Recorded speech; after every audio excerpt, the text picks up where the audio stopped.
ఎంఎస్టీవీకి స్వాగతం. రెండు తెలుగు రాష్ట్రాల ప్రజలకు నమస్కారాలు.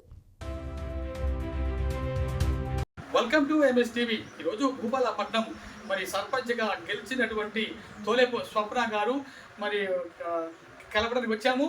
నమస్తే మేడం. చెప్పండి మేడం, మీకు కాంగ్రెస్ పార్టీ టికెట్ ఇచ్చినందుకు, గెలిచినందుకు మీరు ప్రజలకు, మీ గ్రామ ప్రజలకు ఏం చెప్పబోతున్నారు? ముందుగా మా భూపాలపట్నం గ్రామ పంచాయతీ ప్రజలకు శ్రీరామనవమి శుభాకాంక్షలు.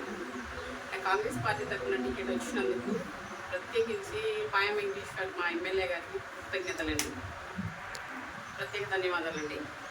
నాకు ప్రజలు సపోర్ట్ చేసి నన్ను గెలిపించినందుకు వారికి ఎల్లవేళలా అందుబాటులో ఉండి ప్రజాసేవ చేయాలని నిర్ణయించాను.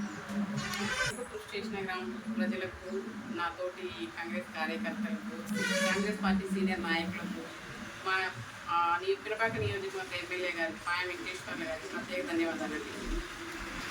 ఇప్పుడు గెలిచిన తర్వాత అసలు మీరు ఎన్ని ఓట్లు గెలిచారండి మేడం? 16 ఓట్లు గెలిచారు. Very good. ఎన్ని వార్డులు వచ్చింది? 8 వార్డ్స్. Very good. ఇప్పుడు గెలిచిన తర్వాత ఎటువంటి అభివృద్ధి కార్యక్రమాలు మీ గ్రామం తరఫున చేయబోతున్నారు? నన్ను నమ్మి గెలిపించిన ప్రజలకండి అభివృద్ధి కార్యక్రమం అంటే నా ఊళ్ళో విద్య,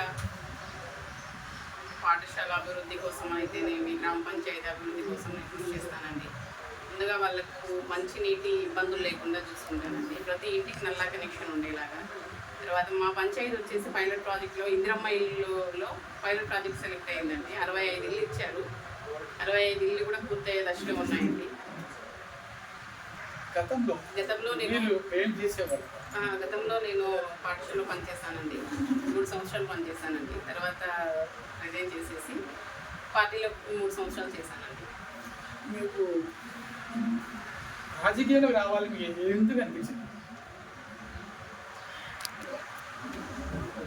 నా వంతుగా నేను ఏదో చేయాలి, నా గ్రామ పంచాయతీ అభివృద్ధి చేసుకోవాలని చెప్పేసి నేను రాజకీయాల్లోకి వచ్చానండి.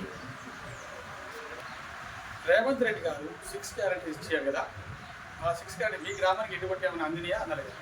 విలేజ్లో చాలా మందికి రేషన్ కార్డ్స్ లేవండి. కొంత రేషన్ కార్డ్స్ వచ్చాయి. సన్న బియ్యం తీసుకుంటున్నాను. చాలామంది మహిళలు మహాలక్ష్మి పథకం ద్వారా బస్సు ప్రయాణం చేస్తారు. ఎక్కడికి వెళ్ళి రావాలన్నా కానీ అది వాళ్ళకి సులభమైంది వెళ్ళి రావాలి. తర్వాత ఇందిరమ్మ ఇల్లులు వచ్చాయండి. ఇందిరమ్మ ఇల్లు మా పంచాయతీలో పూరి గుడ్స్ అనేది లేకోకుండా మాకు ఎమ్మెల్యేగా సపోర్ట్ చేస్తారండి. ఇప్పుడు వచ్చిన 65 ఇల్లు కూడా పూర్తయ్యే దశలో ఉన్నాయి. ఇంకా మేము ఎమ్మెల్యే గారి దగ్గర అడిగి తీసుకురాగలం. మా పంచాయతీలో పూరి గుడ్స్ అనేది లేకుండా చూడాలనేది మా లక్ష్యం. రేవంత్ రెడ్డి గారి ప్రభుత్వం మళ్ళీ తిరిగి 2029లో ప్రభుత్వం ఏర్పాటు చేస్తుందని అనుకుంటున్నారు? గారి ప్రభుత్వం 2029లో మళ్ళీ ఇదే విధంగా భారీ మెజార్టీతో గెలుస్తుందని మొన్న జరిగిన ఎలక్షన్స్ కూడా మీరు చూసే ఉంటారు. మొన్న జరిగిన మున్సిపల్ ఎలక్షన్స్ అయితేనేవి, తర్వాత సర్పంచ్ ఎలక్షన్స్ అయినా కానీ భారీ మెజార్టీతో వచ్చిందండి కాంగ్రెస్ పార్టీ. అలాగే ముందు జరగబోయే ఎంపీటీసీ, ఎంపీపీ ఎలక్షన్లలో కూడా కాంగ్రెస్ పార్టీ విజయం సాధిస్తుంది.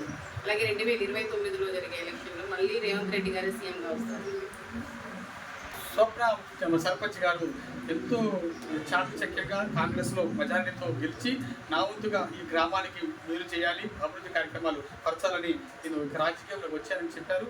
కంగ్రాచులేషన్స్. భవిష్యత్తులో అత్యున్నత పదవులు స్వీకరించాలని ఎంఎస్ టీవీ ద్వారా నేను కోరుకుంటున్నాం. Thank you very much MS TV.